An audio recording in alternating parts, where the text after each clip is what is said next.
ஹோட்டலில் செய்கிற மாதிரி டேஸ்டான சிக்கன் சில்லி எப்படி செய்கிறதுன்னு பார்க்கலாம் வாங்க. 400 கிராம் சிக்கன் எடுத்துருக்கிறேன். இது கூட தயிர் சேர்த்து மிக்ஸ் பண்ணிக்கோங்க.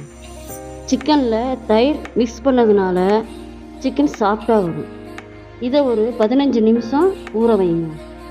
15 நிமிஷத்துக்கு அப்புறம் இஞ்சி பூண்டு பேஸ்ட் போட்டு மிக்ஸ் பண்ணிக்கோங்க. கூடவே சிக்கன் 65 மசாலாவை போட்டு மிக்ஸ் பண்ணிக்கோங்க. சிக்கன் 65 மசாலா எந்த பிராண்டு வேணாலும் வாங்கிக்கோங்க, அது உங்கள் விருப்பம். இதில் சால்ட்டு சேர்த்து மிக்ஸ் பண்ணிக்கோங்க. சிக்கன் அரை மணி நேரம் நல்லா ஊறணும். சிக்கன் ஊறினதுக்கப்புறம் கார்ன்ஃப்ளவர் மாவு போட்டு மிக்ஸ் பண்ணிக்கோங்க. அப்புறம் எண்ணெயில் போட்டு பொரித்து எடுத்துடுங்க. பொரிக்கும்போது கருவேப்பிலை சேர்த்தா டேஸ்ட்டு நல்லா இருக்கும். அவ்வளோதாங்க, சிக்கன் 65 ரெடி. நீங்களும் வீட்டில் செஞ்சு பார்த்துட்டு கமெண்ட் பண்ணுங்கள். இந்த வீடியோ பிடிச்சிருந்தா லைக் பண்ணுங்கள், ஷேர் பண்ணுங்கள், சப்ஸ்கிரைபர் பண்ணுங்கள். பாய்.